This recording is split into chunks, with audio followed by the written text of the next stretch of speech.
Hi, everyone.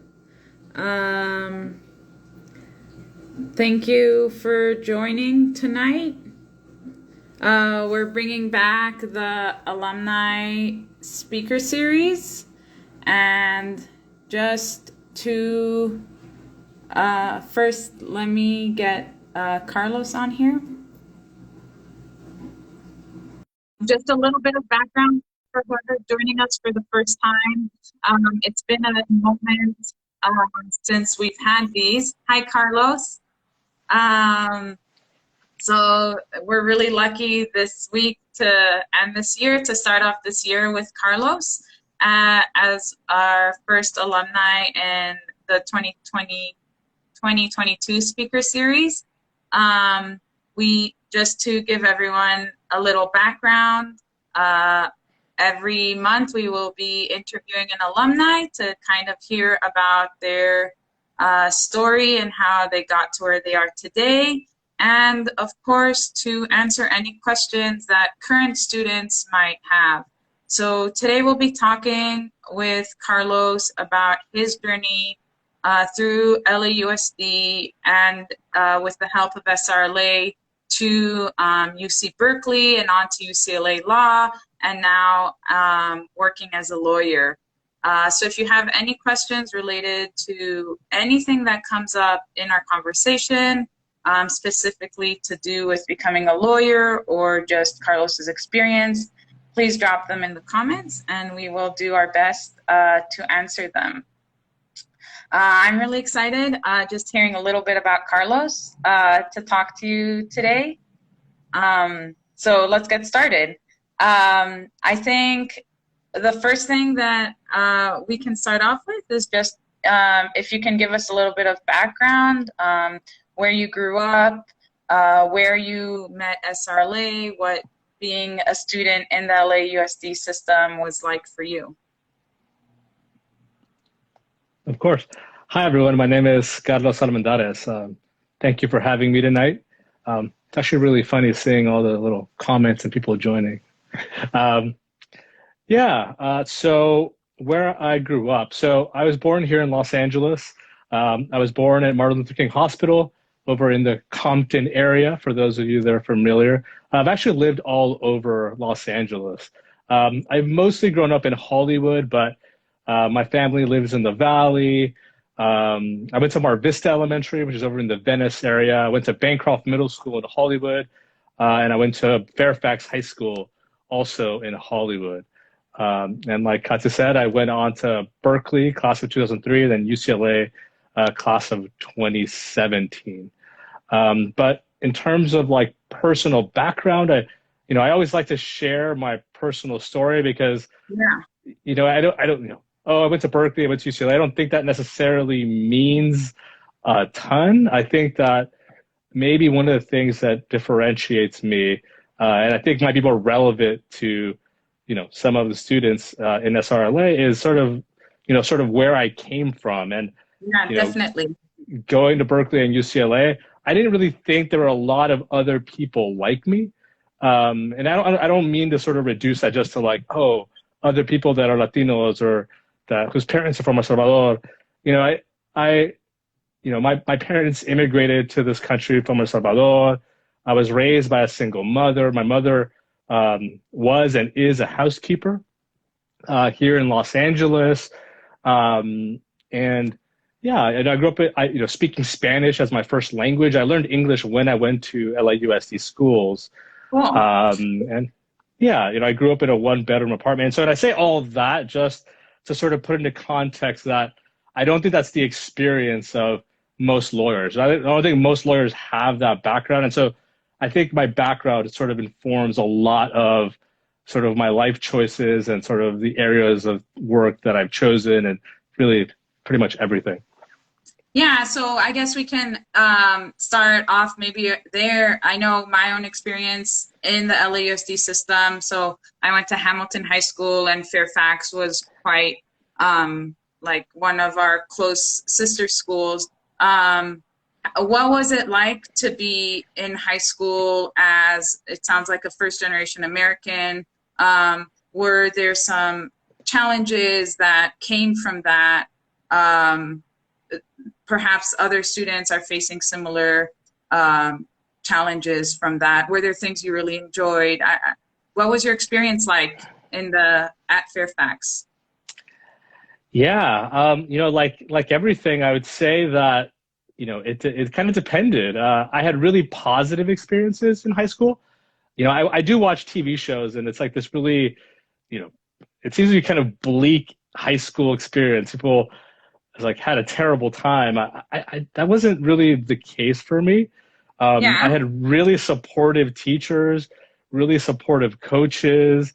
I got along well with, other students. I did have challenges. I'm definitely not going to, but most of the teachers that I had were incredibly supportive. I did have one teacher at one point tell me that I wasn't going to get into Berkeley. And she was definitely wrong. And I always wonder about teachers like that. I'm like, why would a teacher say that? for sure. Um, Yeah. but I think Yeah. one of my sort of like overall things, I suppose, is, and one of the things I really learned through SRLA is you have to put in the work.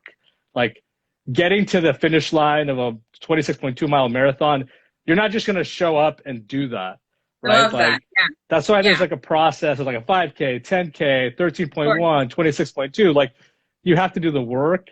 And I think that, my experience in high school, was all about sort of laying the groundwork for the next thing, right? Like I, I didn't just show up at Berkeley. I didn't just show up at UCLA. Right. It took a lot of decisions, a lot of educators kind of helping me because I didn't know anything. My mom didn't know anything about how to, what classes I needed to take, what GPA I needed to have, what's an AP, how do you apply to school. I really depended on other people, other, educators, to be there for me. And I even had one of my teachers from Fairfax go to my law school graduation. Wow, that's amazing. He's, awesome person. Yeah. I gave him a shout out at graduation. But Yeah. yeah, so much of it is, depending on those educators. And I've always been really proud of being an LAUSD alum. I'm very open about, always being educated in public schools.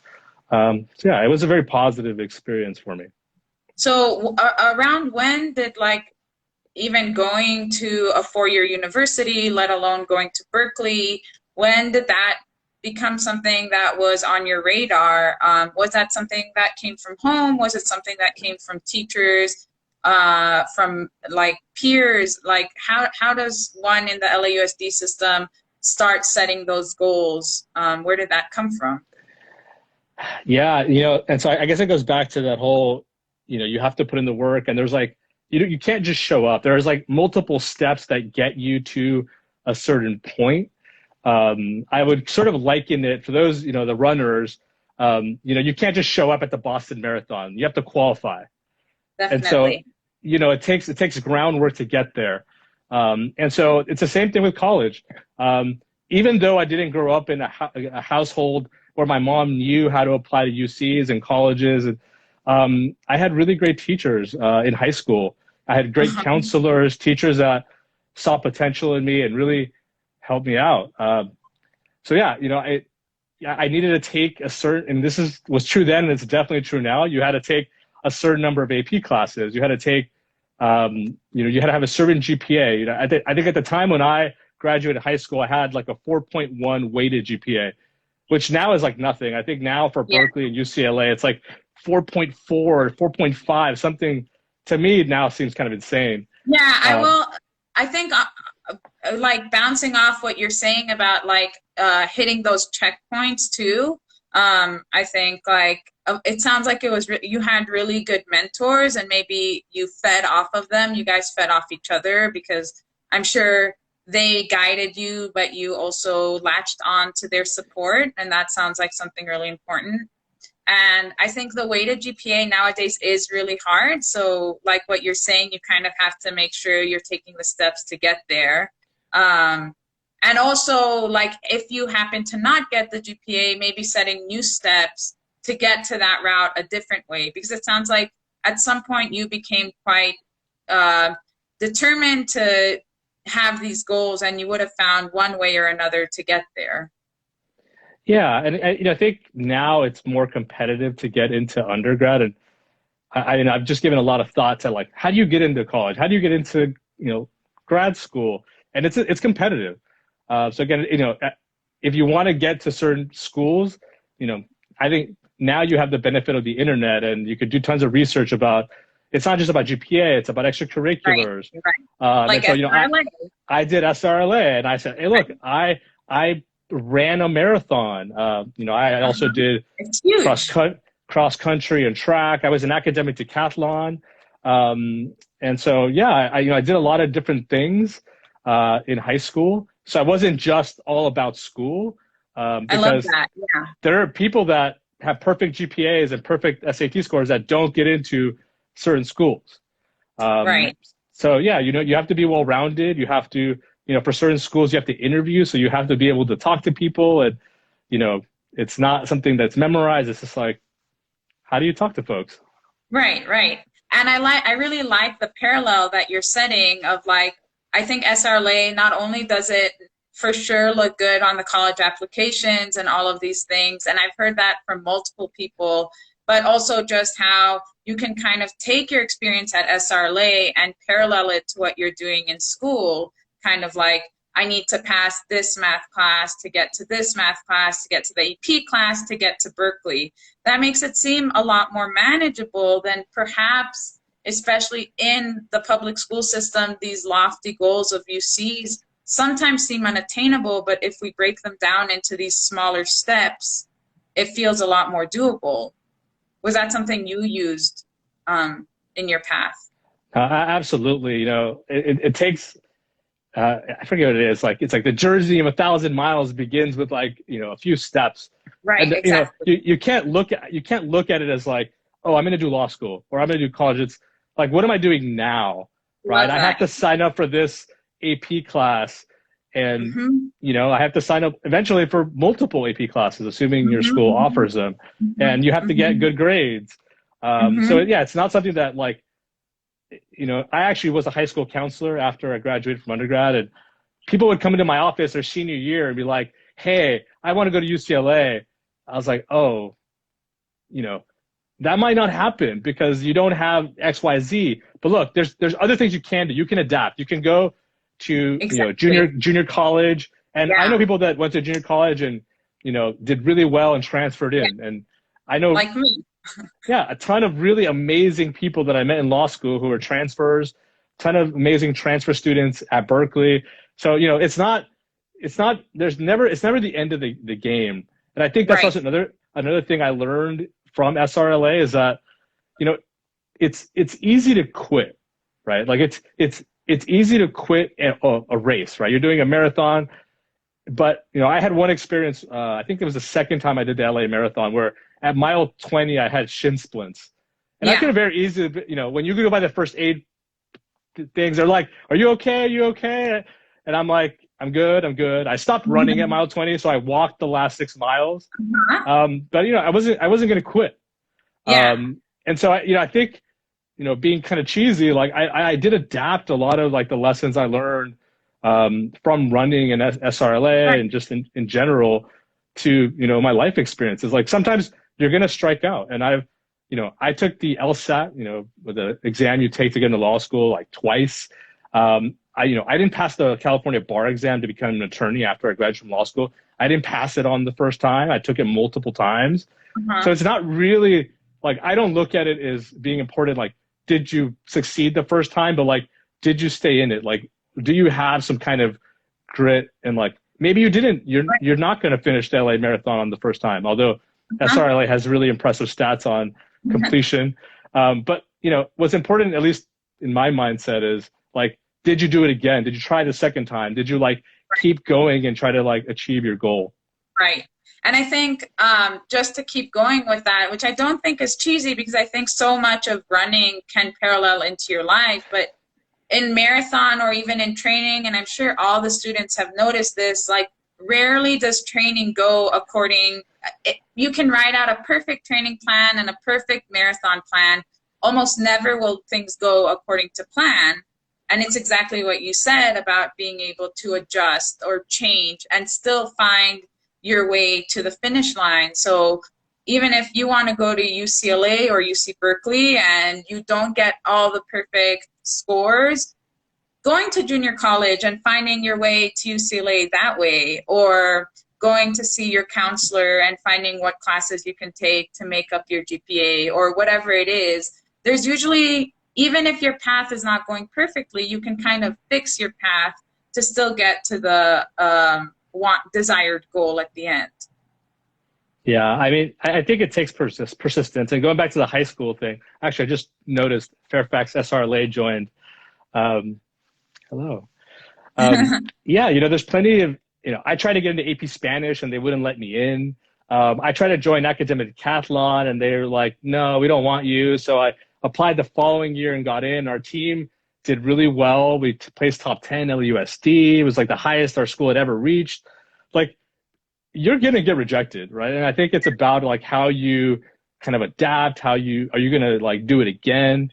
Oh, there you go. I got to go Fairfax from Fairfax SRLA. Yeah, I think it's important to just like power through and, figure it out and adapt. Yeah.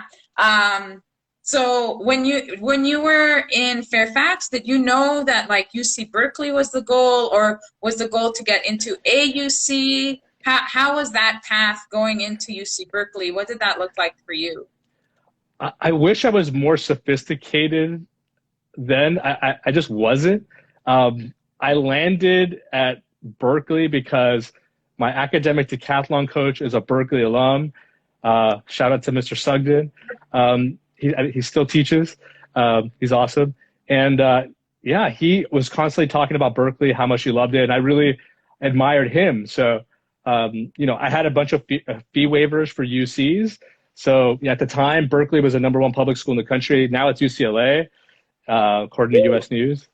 And so I was like, well, look, this teacher that I really admire, he went to Berkeley. I'm going to go to Berkeley.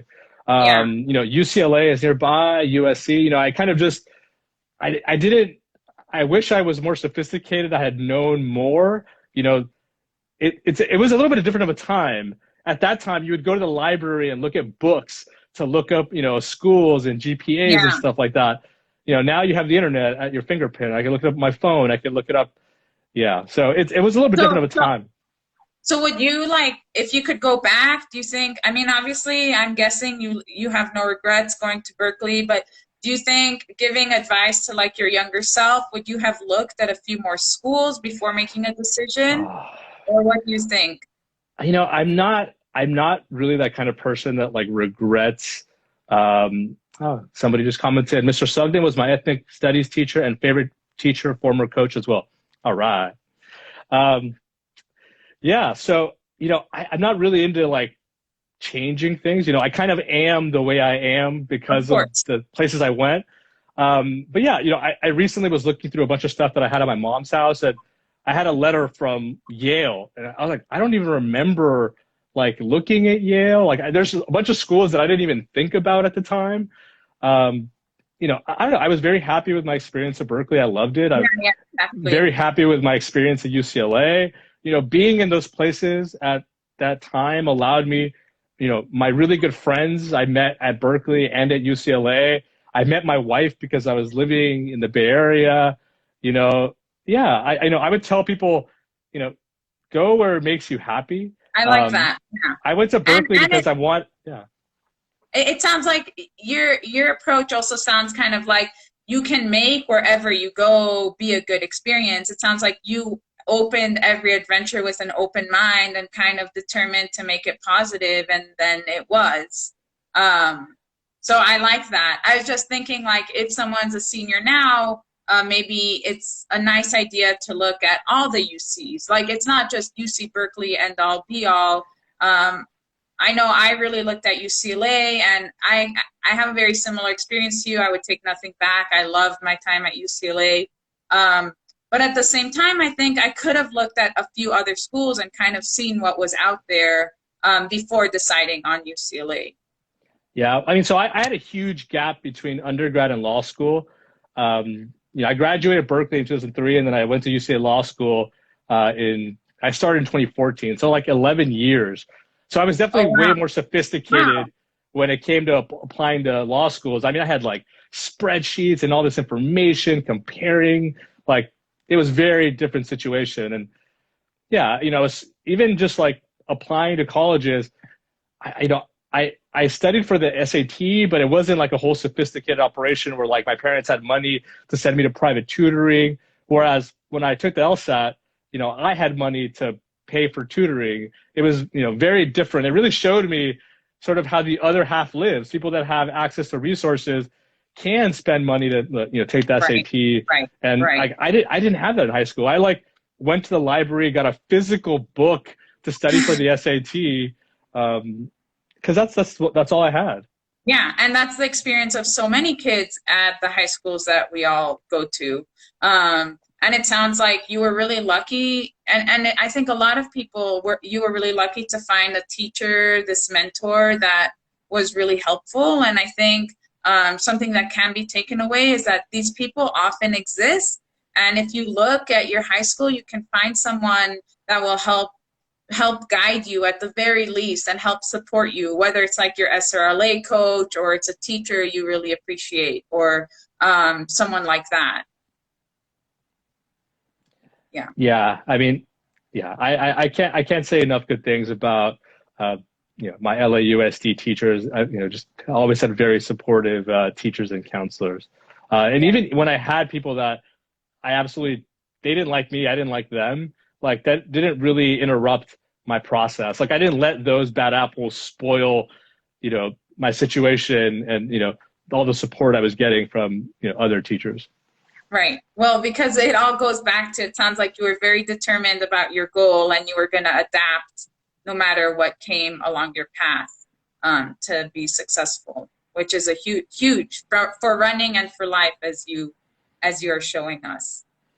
So it's interesting to me that you said that between your time at Berkeley and when you went to law school, you took a big gap.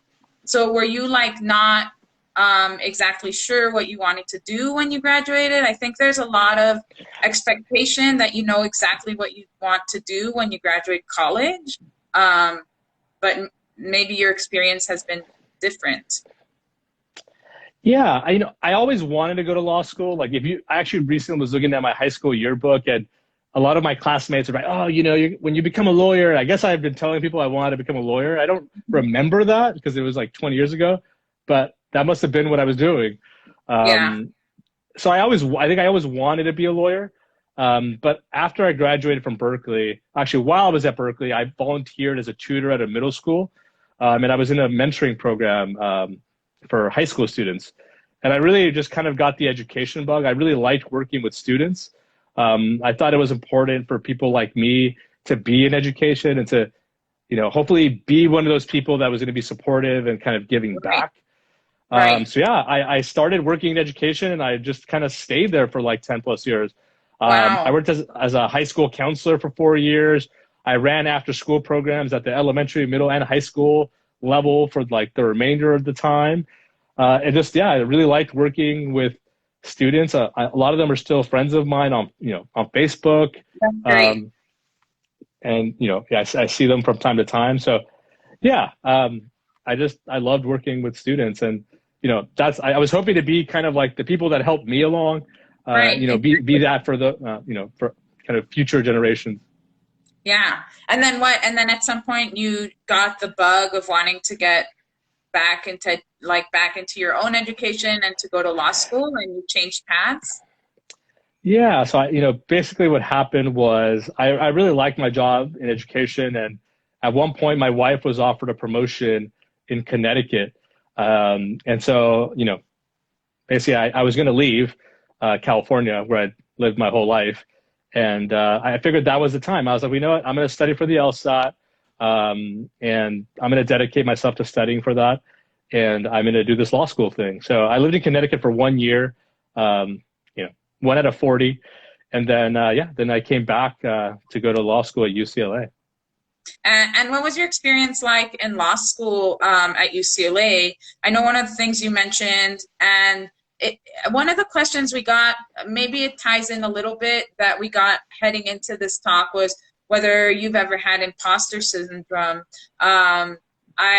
you can correct me if I'm wrong, I imagine that there weren't many people like you at UCLA Law School. So how was that experience to go through that? Yeah, I'm definitely glad someone asked about the imposter syndrome. Um, I think my answer is going to be a little bit different than the way that most people answer it. So I guess it depends on how you look at it. Like, did I ever doubt myself? Like, yes, I doubt myself all the time. Yeah, Um, but I guess it's kind of like that question of, is the glass half empty or glass half full? I've always seen the imposter syndrome, like the doubting myself, as a challenge to myself, I right? love Like, that. and so it's like I don't feel that I'm like competent at this thing.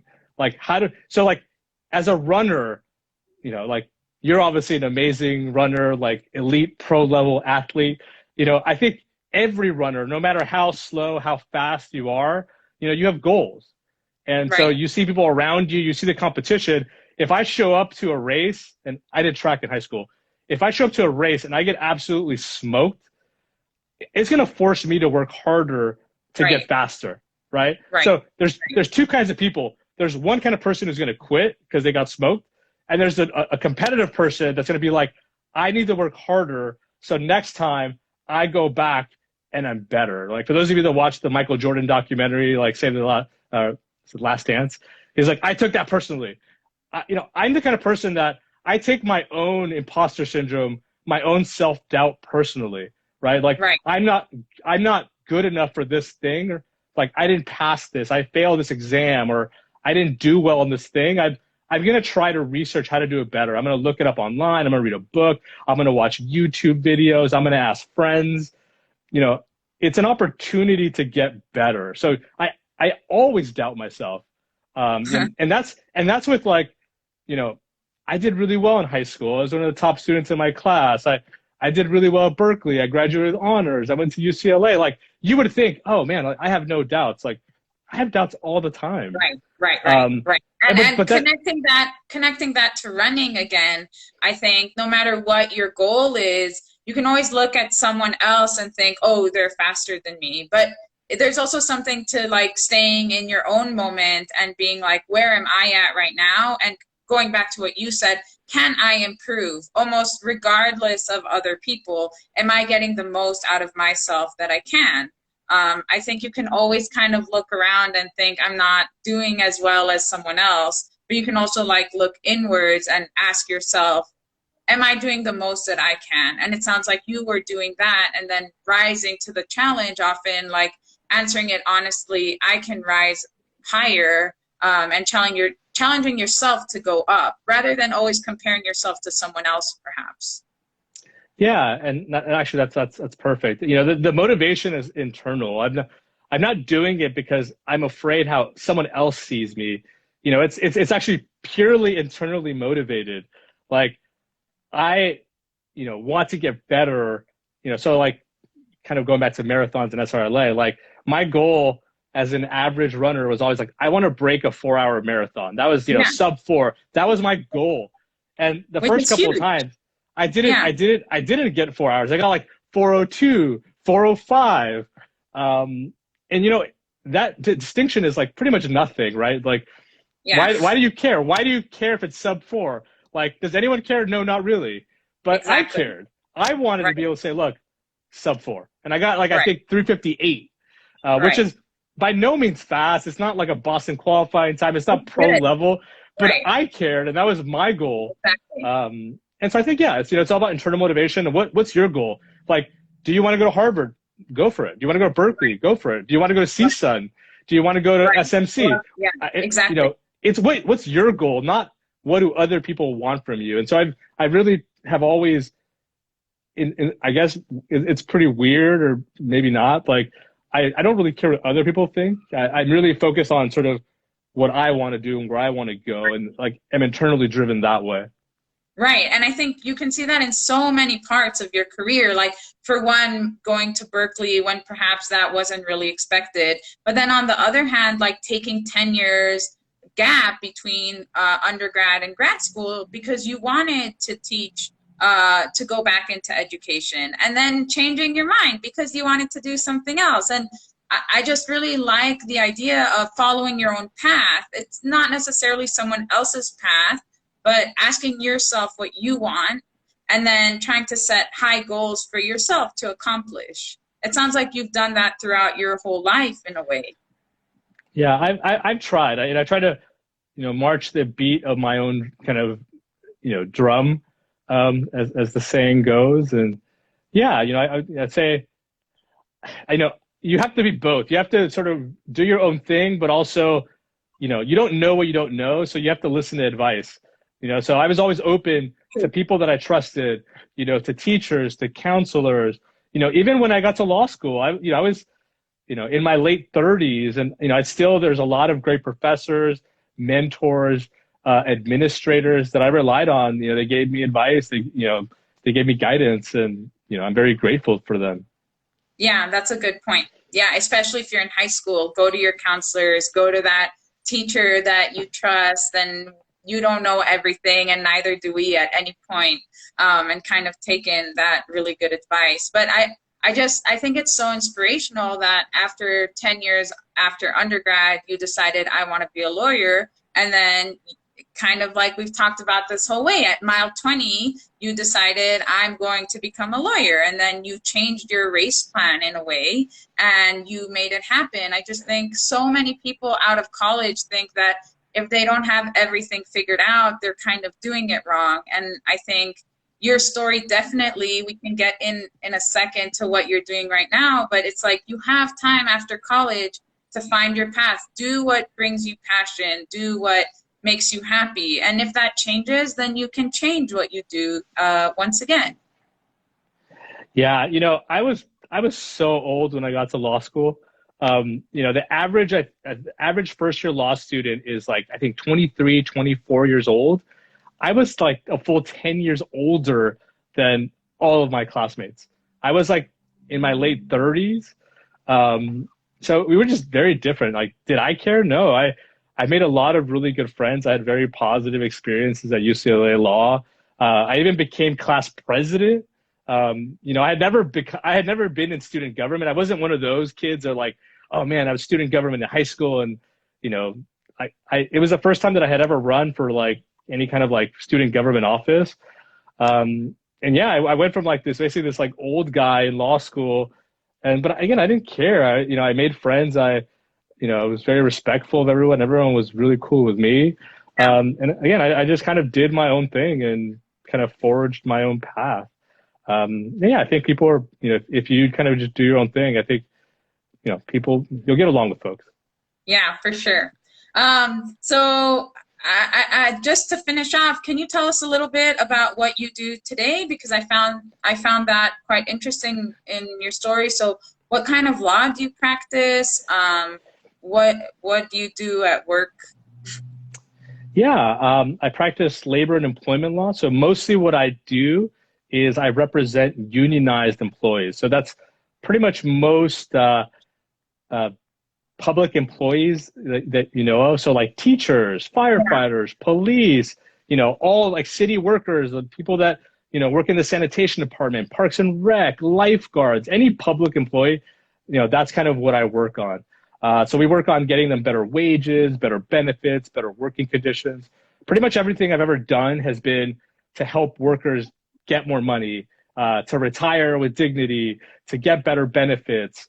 That's amazing. Yeah. And so, yeah, that's a line of work that I've gone into. And I've been fortunate enough to work with some really great unions. I like at one point was working at the hospital that I was born at. Wow. I got an opportunity to work with, the school LAUSD at one point. Like my career has sort of taken me in all kinds of different directions. And again, your background plays into it. Like sometimes I meet clients and, we have something in common. Like, oh, we both went to LAUSD schools, or we both are runners, or yeah, it's always been interesting, making a connection with folks based on, being from LA. There's not a lot of us here. So yeah, I feel like kind of a little bit of a unicorn. It's like, yes, I'm from LA. Yeah. But that's amazing because you're kind of putting your work back into your community and helping your community. Yeah, I think I've always had a great respect, starting from, again, going to public schools, having a great respect for teachers, for counselors, for administrators, and working in labor law has allowed me that opportunity to kind of like, help them with, their Right, contract right, negotiations, their right, benefits, their right. pay. I think educators are severely underpaid, and a lot of the work that is done is to you know get higher wages and better benefits. So Wow, that's amazing. And okay, so just to finish off, to come around full circle, are you still running today? It seems like you're a few years removed from your time with SRLA. So has running stayed in your life? it's been on and off. I right now I've kind of took a little hiatus the last 2 years because of sort of COVID, and also I have a 2-year-old. So in the last 2 years, both things happened. COVID happened, and then I have a child. My daughter was born, so I've taken a break. But I've over the years since I graduated from SRLA, ended up running multiple marathons after SRLA. I think I've run the LA Marathon maybe like 3 or 4 times. When I lived in the Bay Area, I ran the San Francisco Marathon, the Napa Valley Marathon. I ran California International Marathon, CIM. I've Awesome. run tons of marathons. I ended up, SRLA sort of catapulted me into triathlons, and I did, Olympic sprint, and I did a half Ironman, where you swim, bike, and run. And I ended up becoming president of the SF Triathlon Club. And so, Yeah. yeah, I think SRLA sort of like sent me down the path of like, I like running, and I was like, ooh, but I like biking, and swimming, not so much, but I do like biking and running. So yeah, I did trail running at one point. So yeah, I think I'm always looking for the next thing. Yeah. And we'll see. I don't know what the next thing is. It'll probably be running related. It might be biking related. LA Um, Marathon this spring. but I've also seen the LA Marathon course change many times. The course ends in different places, and they always mix it up. So it's really nice. Yeah. Okay. Well, thanks so much for your time. I think we answered the questions that were given at the start, and really enjoyed talking to you. So yeah, thank you very much for your time, and good luck with everything in the future. Yeah, thank you very much. It was great Yeah. talking with you. And, I wish I could have interviewed you. I was reading your profile, and, you're an elite professional runner. I was like, I need running tips. You're a math major at UCLA. So I think you have a lot of also great stories and Thank you. experience to share with us. But So I hopefully think we'll hear one day. Yeah, sure. I think what you said earlier on is so key, that no matter how fast you get or no matter how high in your career you get, you can always look somewhere else and find someone faster. So, so much of it is about finding your goals and your internal motivation, and trying to hit those. So to me, that sub 4 marathon is just as big a goal as whatever my goal is, or the women that are faster than me, their goals are. I think they are all the same at the end of the day. So mutual adoration. We can leave it with that. Okay. Have a good Well, thank evening. you. Have a good night, everyone. Bye.